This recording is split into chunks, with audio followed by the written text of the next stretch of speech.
The King of Fruits, a Durian Tale. Chapter 1. The Strange Smell in the Market. The market was alive with sound. Chickens clucked in woven cages, women bargained over baskets of red chilies, and children darted through the maze of stalls chasing each other with sticky fingers from palm sugar candy. Arif, a boy of 12 with restless eyes and bare feet, weaved through the crowd. He loved the market, the noise, the colors, the smell of grilled satay and fried banana fritters drifting through the humid air. But today, something different lingered in the breeze. A smell. It was strong, pungent, and strange, like onions left in the sun, mixed with sweet caramel and a hint of gasoline. Arif stopped in his tracks, wrinkling his nose. "Ooh! What is that?" cried a woman carrying a basket of lychees. She pressed a scarf to her face and hurried past.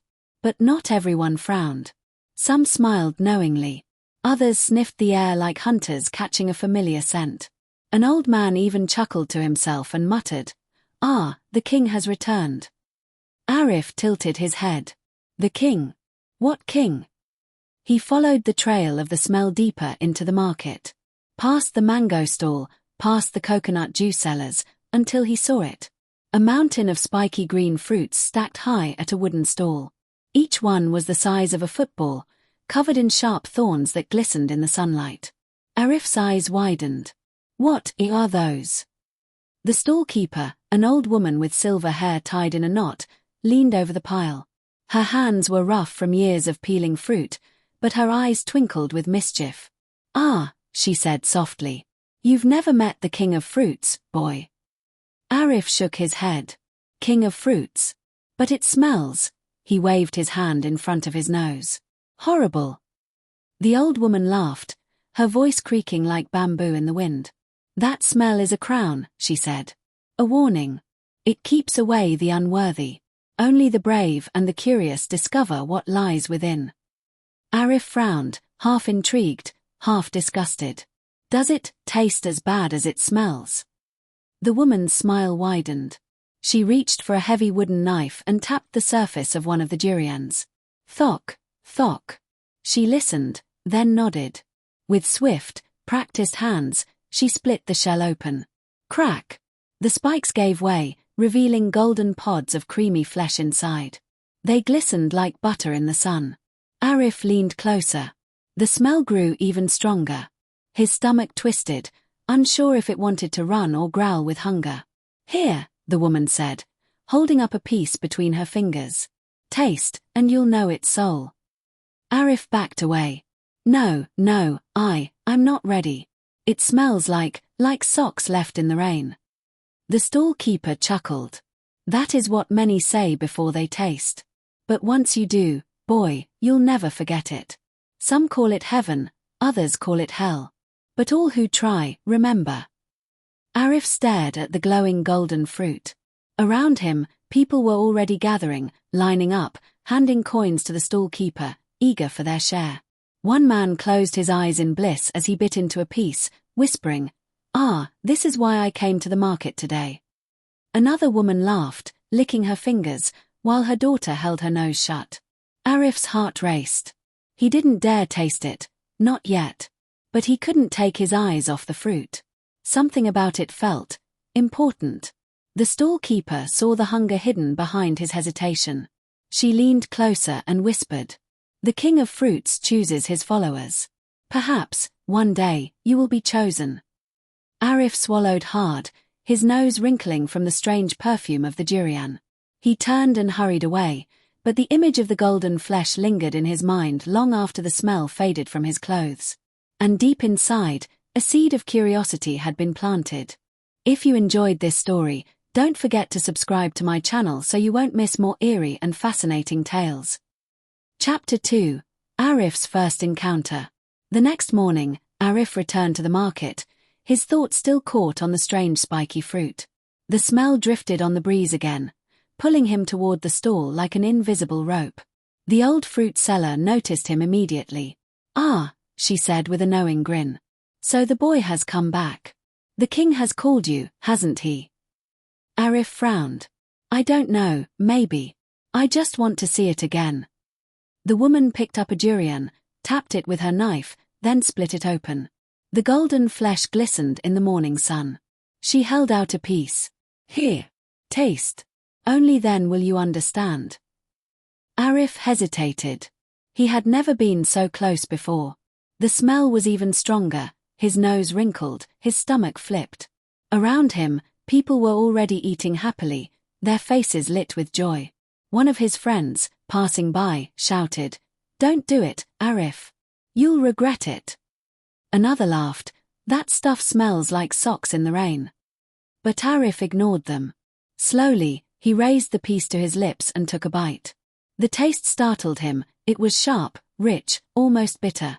But then it changed, melting into something creamy, sweet, and buttery. His eyes widened as he chewed.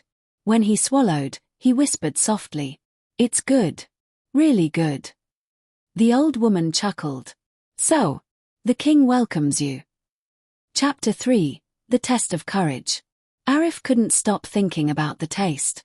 It lingered on his tongue even after the smell had faded from his clothes. But at home, not everyone was pleased. "Arif!" his mother cried, sniffing him as he entered. "Did you eat that durian?" Arif nodded shyly. "Yes, Mama. And it was wonderful." She shook her head.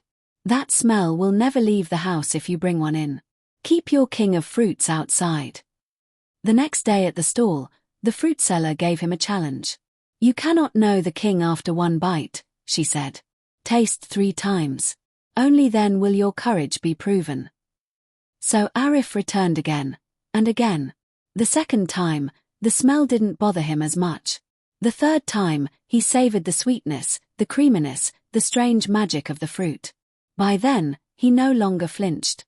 He welcomed it. And the old woman nodded with approval. "Now you understand. The king is not for the faint of heart." Chapter 4, A Forbidden Fruit. One afternoon, Arif saw a man trying to carry a durian onto a bus. The driver blocked his way. "Not allowed," he barked. "The smell will chase everyone away." The man argued, waving his ticket, but the driver was firm. Passengers laughed, some pinching their noses. Arif chuckled, amazed. A fruit so powerful it was banned. Later that evening, his grandfather sat with him on the porch. "Durian is no ordinary fruit," the old man said. "Long ago, kings held feasts with it. People fought for the best ones. And some trees were said to be guarded by spirits." Arif leaned closer. "Spirits?" His grandfather's eyes twinkled. "Especially one tree, our family's tree. The Durian Raja. Its fruit was sweeter than honey, softer than cream. But the orchard is gone now." Arif whispered, "What if it still exists?" Chapter 5, The Orchard Secret. That night, Arif couldn't sleep. The words Durian Raja circled in his head. The next evening, he begged his grandfather for more. "Please, tell me where the orchard was." His grandfather sighed. "It was deep in the hills. A storm destroyed much of it long ago. But some say the great tree still stands. If it does, it is no ordinary tree." Arif's heart raced. "Then I'll find it." His grandfather chuckled. "Boy, the hills are wild. The spirits do not welcome everyone." But Arif's mind was made up. That night, he packed a lantern, rice cakes, and a waterskin. He whispered to himself, "I will find the Durian Raja." Chapter 6, Journey into the Hills. The next morning, Arif set out. The hills rose like emerald waves, their slopes covered in mist. He walked for hours, leaving the chatter of the town far behind. The forest grew dense.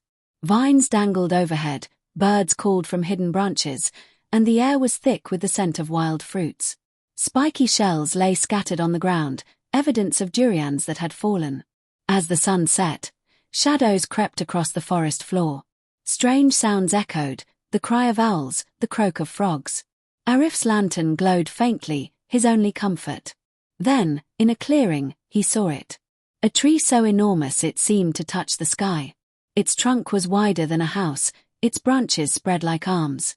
Hanging from them were huge, glowing durians that shimmered in the moonlight.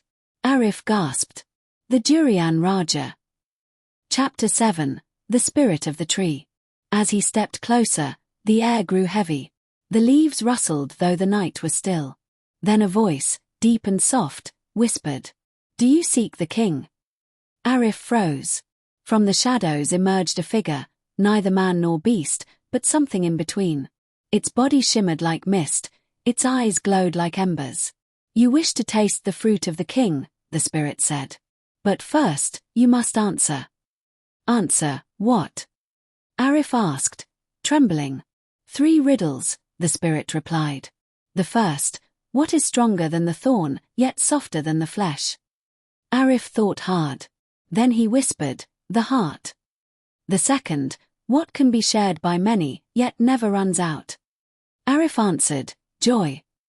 "The third, what must you give to the earth, if you wish to take from it?" Arif bowed his head. "Respect." The spirit's eyes glowed brighter. It nodded slowly. "You are worthy." Chapter 8. The Taste of Heaven. The great tree shuddered. A single durian fell gently, as if placed by invisible hands. The shell cracked open, golden light spilling out. The spirit gestured. "Taste." Arif reached out. His fingers trembled as he lifted a piece of golden flesh to his lips. The moment he tasted it, the world seemed to stop. The flavor was unlike anything, richer, sweeter, deeper than all the others combined. It filled his chest with warmth, his mind with peace. Tears blurred his vision. It's like heaven." The spirit smiled faintly. "Now you know why it is called the king." Chapter 9. The Burden of the King. But the spirit's voice grew stern. "To enjoy the king is easy. To respect him is harder. Share him wisely. Do not hoard. Do not waste. Only those who honor the fruit may harvest it." Arif nodded. "I promise. I will share." The spirit faded into mist, leaving the massive tree glowing faintly in the moonlight. Arif picked up one fruit, cradling it carefully. He understood now. The durian was not just food. It was heritage. A gift. A responsibility. Chapter 10. The Return to the Market. At dawn, Arif returned to the market carrying the durian raja. People gasped when they saw it. He called his friends, his family, and even strangers to gather. Gently, he split the fruit. Its fragrance filled the square. One by one, they tasted. Some laughed in delight, others closed their eyes in awe. Even those who once mocked the fruit admitted, this was different. This was special. Arif smiled, watching their joy. He had not only discovered the king, he had shared it. From that day, whenever Arif walked past a stall piled high with spiky green durians, he bowed his head in respect. For he knew the king of fruits was more than a smell, more than a taste. It was a story, a legacy, a gift to be shared.